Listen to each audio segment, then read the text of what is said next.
वो कहता था कि हमें सोचने की आज़ादी मिले।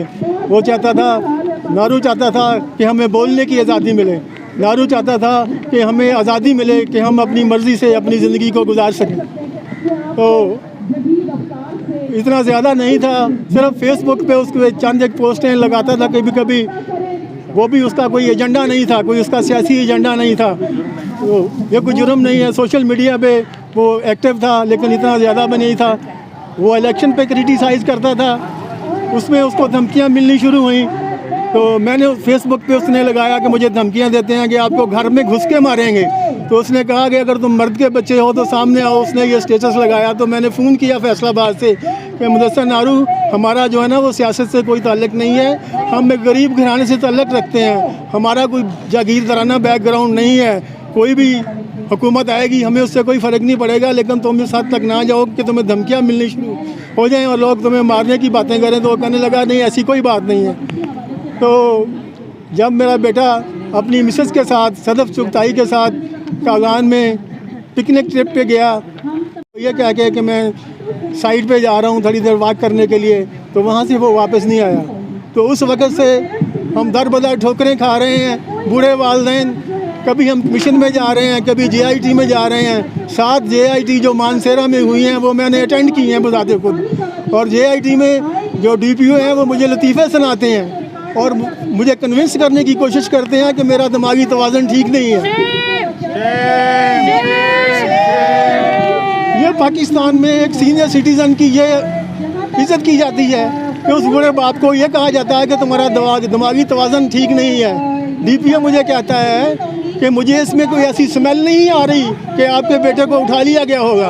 वो मुदस्सर कोई ऐसी चीज़ तो नहीं है कि मुदस्सर को उठाने से मुल्क की इकानमी बेहतर हो जाएगी। मुदस्सर को उठाने से मुल्क में ज़र मुबादला आना शुरू हो जाएगा। मुदस्सर को क्यों उठाएंगे?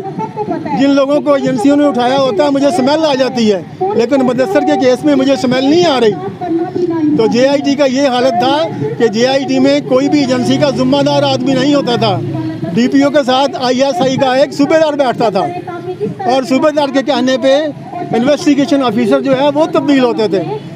आप अंदाज़ा लगाएं कि 3 साल के अरवेद इकबाल हैं और 2 रुकनी बेंच, दो मेंबर्स हैं। एक रिटायर्ड जज है फजल रहमान कोयटा से, जिसने मुझे कमीशन के ऑफिस में अपनी अदालत में मुझे हरास किया। मुझे कहा कि हम क्या समझते हैं सहाफ़ियों को, आप बड़े सहाफ़ी बने होंगे, अपने घर में होंगे। मैंने कहा मैं तो सहाफ़ी नहीं हूँ, मैंने तो कुछ भी नहीं कहा। उसने कहा जी मैं देख लूँगा, हम नहीं समझता कुछ भी सहाफ़ियों को। तो ये जो नारू का है ये एक नारू का मसला नहीं है, एक नारू का मसला नहीं है, पूरी सहाफ़ी बरादरी का मसला है। और हम भी सिर्फ नारू की बात नहीं कर रहे, हम जस्टिस की बात करते हैं। हम पूरे जितने जर्नलिस्ट हैं पाकिस्तान में, आज़ाद जर्नलिस्ट हैं, उनकी बात भी करते हैं। आज से 3 साल पहले अगर नारू के लिए आवाज़ बुलंद की होती तो उसके बाद जो जितने सहाफ़ी उठाए गए हैं, मुतीउल्लाह जान को ना उठाया जाता, उसके बाद और जितने असद तूर के साथ ये ज़्यादती ना होती और इसके साथ दूसरे जो सहाफ़ी उठाए गए हैं वो ना उठाए जाते, इमरान शफकत को ना उठाया जाता। इमरान शफकत ने भी नारू के ऊपर एक ज़बरदस्त वीडियो की थी, उसको भी उठाया गया और दूसरे लोगों को भी धमकियाँ दी गई और हमें भी थ्रेट किया जाता रहा। और इसमें आपको एक और चीज़ बताऊं मैं कि जब कमीशन में मैंने एप्लीकेशन दी थी, लेकिन वहाँ की पुलिस ने, खैबर KPK की पुलिस ने जानबूझकर उन्होंने ये होशियारी की कि FIR जो है वो उसकी मिसेस के नाम से उन्होंने काटी। उन्होंने मेरे नाम से FIR नहीं काटी, वो इसलिए कि सदफ एक औरत है, उसके पास एक बच्चा है, उसको हरास किया जा सके। और फिर जुल्म इतना है कि सदफ की पूरी फैमिली उस वक़्त कोविड में मुब्तला थी, जिस वक़्त कागान की पुलिस ने चालान पेश किया वहाँ के बालाकोट के मजिस्ट्रेट की अदालत में कि ये जो केस है इसको खारिज किया जाए और उसके समन जारी किए और फिर नॉन बेलेबल वारंट जारी किए सदफ चुगताई के जो फौत हो चुकी है, जो कंप्लेंट भी नहीं थी, उसको इसीलिए कंप्लेंट बनाया गया था कि इसको हम डराएंगे, इसको हम धमकाएंगे, ये FIR वापस ले लेगी। वहाँ के SHO ने मुझे कहा कि आप FIR क्यों कटवाते हैं? पहले पुलिस वाले FIR काटने के लिए तैयार ही नहीं थे, तो कमीशन के कहने पर उन्होंने FIR काटी। लेकिन FIR काटी इस तरह के उन्होंने राना महमूद इकराम, उसके वालिद की बजाय जो कंप्लेनेंट था सदफ चुगताई, उसकी मिसेस के नाम की काटी, ताकि उसको बाद में डराया जा सके, उसको धमकाया जा सके।